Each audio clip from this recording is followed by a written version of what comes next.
19ஆம் அதிகாரம்.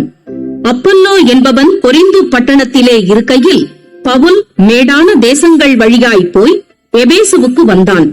அங்கே சில சீஷரை கண்டு, நீங்கள் விசுவாசிகளான போது பரிசுத்த ஆவியை பெற்றீர்களா என்று கேட்டான். அதற்கு அவர்கள், பரிசுத்த ஆவி உண்டென்பதை நாங்கள் கேள்விப்படவே இல்லை என்றார்கள். அப்பொழுது அவன், அப்படியானால் நீங்கள் எந்த ஞானஸ்நானம் பெற்றீர்கள் என்றான். அதற்கு அவர்கள், யோவான் கொடுத்த ஞானஸ்நானம் பெற்றோம் என்றார்கள். அப்பொழுது பவுல், யோவான் தனக்கு பின் வருகிறவராகிய கிறிஸ்து இயேசுவில் விசுவாசிகளாய் இருக்க வேண்டும் என்று ஜனங்களுக்கு சொல்லி மனம் திரும்புதலுக்கு ஏற்ற ஞானஸ்நானத்தை கொடுத்தானே என்றான்.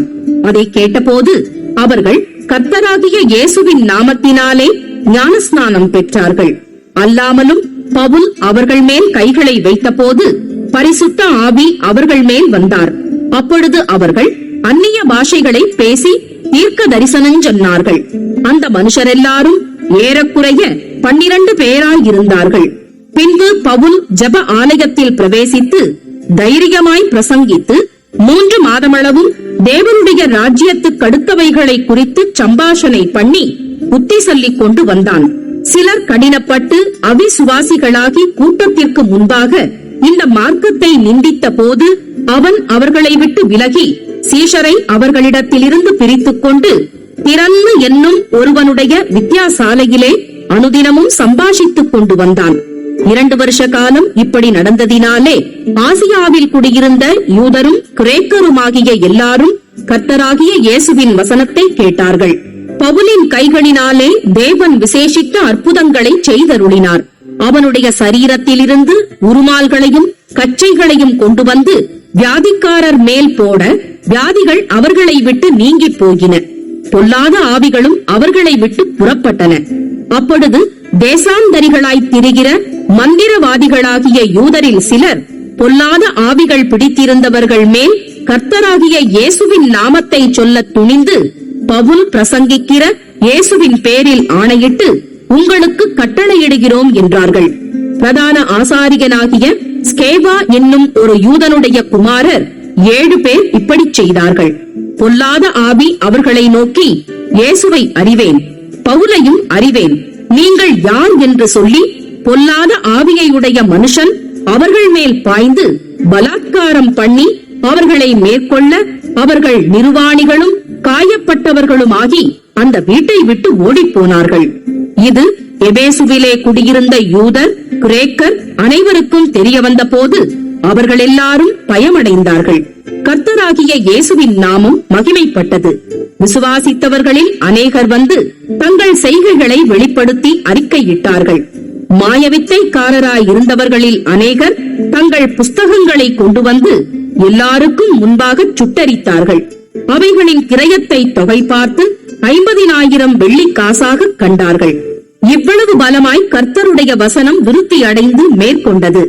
இவைகள் முடிந்த பின்பு பவுல் மக்கெதோனியா, அகாயா என்னும் நாடுகளில் சுற்றி நடந்து எருசலேமுக்கு போகும்படி ஆவியில் நிர்ணயம் பண்ணிக்கொண்டு, நான் அங்கே போன பின்பு ரோமாபுரியையும் பார்க்க வேண்டியதென்று சொல்லி தனக்கு உதவி செய்தவர்களில் 2 பேராகிய தீமோத்தேயுவையும் எரஸ்துவையும் மக்கெதோனியாவுக்கு அனுப்பிவிட்டு தான் பின்னும் சில காலம் ஆசியாவிலே தங்கினான்.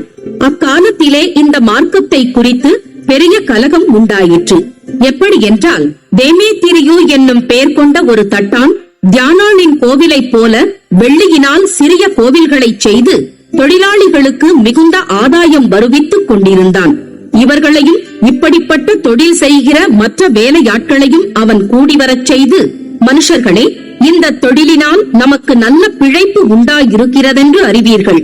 இப்படி இருக்க கைகளினால் செய்யப்பட்ட தேவர்கள் தேவர்கள் அல்லவென்று இந்த பவுல் என்பவன் சொல்லி எபேசுவிலே மாத்திரமல்ல கொஞ்சம் குறைய ஆசியா எங்கும் அநேக ஜனங்களுக்கு போதித்து அவர்களை வசப்படுத்திக் கொண்டான் என்று நீங்கள் கண்டும் கேட்டும் இருக்கிறீர்கள்.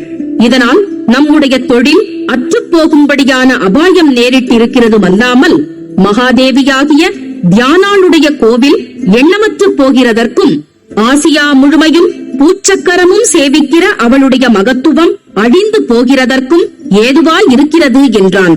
அவர்கள் இதை கேட்டு கோபத்தால் நிறைந்து எபேசியருடைய தியானாளே பெரியவள் என்று சத்தமிட்டார்கள். பட்டணம் முழுவதும் கலகத்தினால் நிறைந்தது.